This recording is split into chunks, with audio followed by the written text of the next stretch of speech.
Hello दोस्तों, कैसे हैं आप सभी। मैं मनदीप स्वागत करता हूं आपका हमारे YouTube channel study with Mandeep में। तो देखिए दोस्तों, जैसे कि आज हम ये हमारा 8th क्लास का 7th लेसन है, जिसमें हम पौधे एवं जंतुओं के संरक्षण के बारे में पढ़ेंगे। मतलब उनका जो रख रखाव या उनकी सुरक्षा किस प्रकार की जाती है उसके बारे में हम पढ़ेंगे।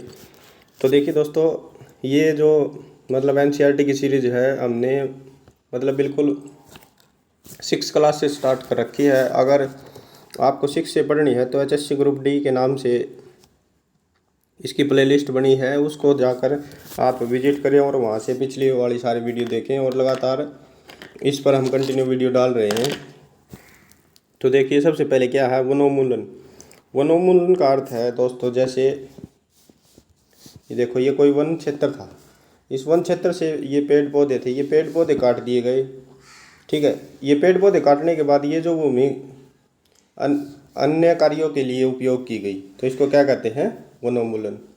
मतलब कि वन को काटने पर, वनों को समाप्त करने पर प्राप्त भूमि अन्य कार्यों के उपयोग करना क्या कहलाता है वनोन्मूलन।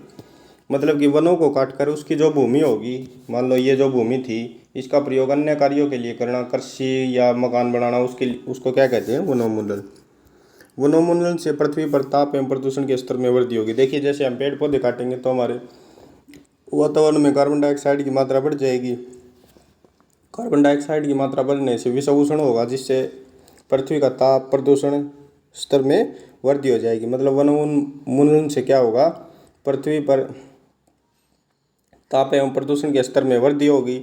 इससे वायुमंडल में CO2 का स्तर भी बढ़ता है। आगे देखिए, मरुस्थलीकरण। धीरे धीरे उर्वरक भूमि का मरुस्थल में परिवर्तित होना क्या कहलाता है मरुस्थलीकरण। मतलब क्या होता है, जो उपजाऊ भूमि होती है वो धीरे धीरे किसके अंदर बदल जाती है, मरुस्थल भूमि। मतलब कि जो कम उपजाऊ या बंजर भूमि है उसके अंदर बदल जाती है, तो उसको क्या कहते हैं मरुस्थलीकरण। जैवमंडल पृथ्वी का वह भाग है जिसके अंदर सभी सजीव पाए जाते हैं अथवा जीवन यापन करते हैं। मतलब ये जैवमंडल क्या होता है, पृथ्वी का वह भाग जिसके अंदर सभी जीव पाए जाते हैं, जहाँ वे अपना जीवन यापन करते हैं, क्या कहलाता है जैवमंडल। अभ्यारण्य क्या होता है, वह क्षेत्र जहाँ जंतु एवं उनके आवास किसी भी प्रकार के विक्षोभ से सुरक्षित हों। मतलब जैसे ये है, ये कोई एक अभ्यारण्य है, मान लो इसका क्षेत्रफल है 10 किलोमीटर स्क्वायर।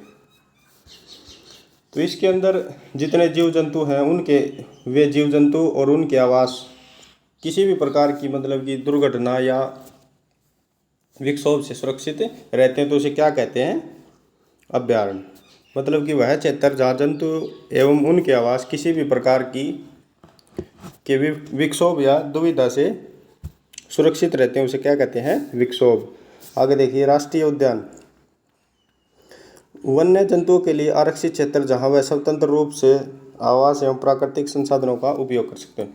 तो देखिए, ये भी एक प्रकार से मान लो ये होगा राष्ट्रीय उद्यान। इसका क्या मतलब है कि वन्य जीव इसके अंदर स्वतंत्रता से घूम सकते हैं, सुरक्षित रह सकते हैं। और जहाँ ये जो प्राकृतिक संसाधन इसके अंदर जो भी है, मतलब मान लो प्राकृतिक संसाधन के अंदर क्या क्या आते हैं, पेड़ पौधे, जीव जंतु, मतलब जो प्रकृति से हमें प्राप्त होते हैं, पेड़ पौधे या जो कुछ भी है प्राकृतिक संसाधन, उसका प्रयोग ये कर सकें, तो उसको क्या कहेंगे राष्ट्रीय उद्यान।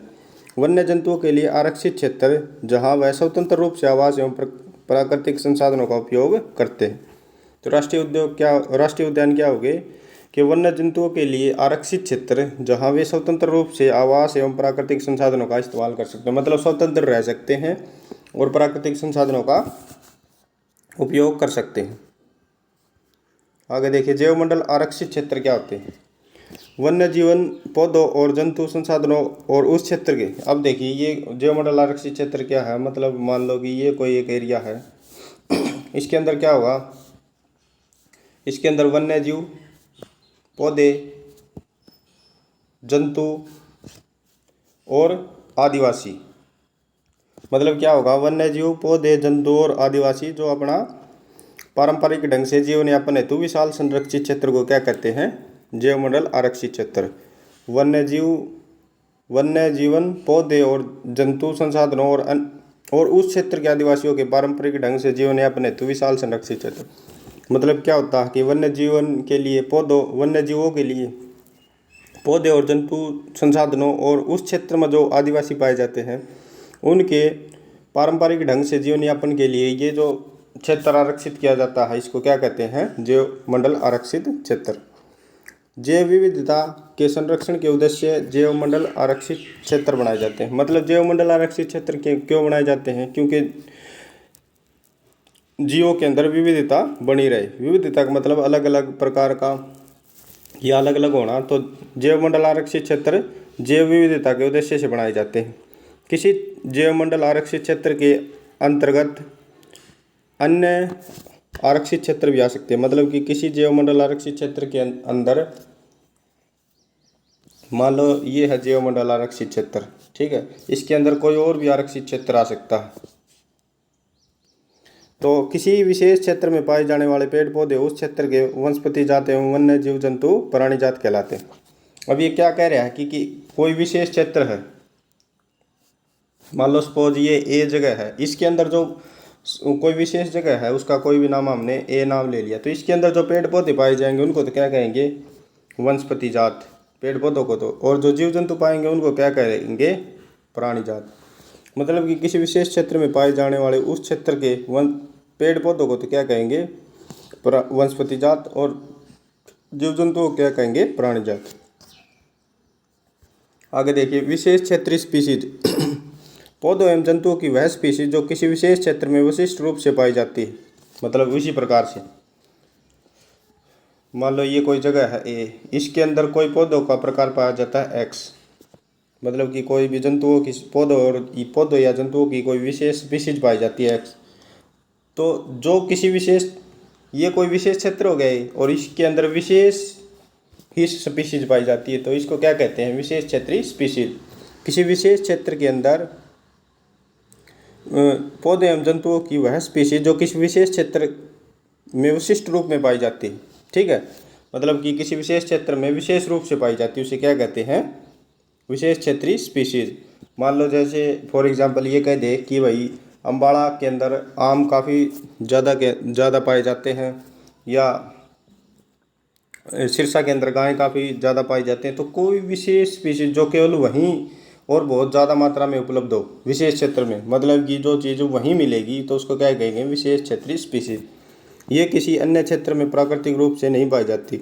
मतलब विशेष क्षेत्रीय स्पीशीज का क्या मतलब होगा, मान लो ये है ए जगह के अंदर है तो ये ए ही जगह के अंदर मिलेगी, ना किसी अन्य जगह प्राकृतिक रूप से उपलब्ध नहीं होगी। मतलब मान लो जैसे कि कुछ पौधे अपने आप उग जाते हैं, ये ऐसे नहीं होगी। मान लो अगर आप हमें ये बी क्षेत्र के अंदर उगानी है तो इसको क्या करना पड़ेगा, हमें इसके पौध ले जाकर बोना पड़ेगा तब ये, या इसका जो मतलब जंतु है तो उसका जो हमें मतलब बच्चा या जो उसका स्पर्म है जो भी ले जाना पड़ेगा, ये अपने आप उपलब्ध नहीं होगी विशेष क्षेत्रीय स्पीशीज।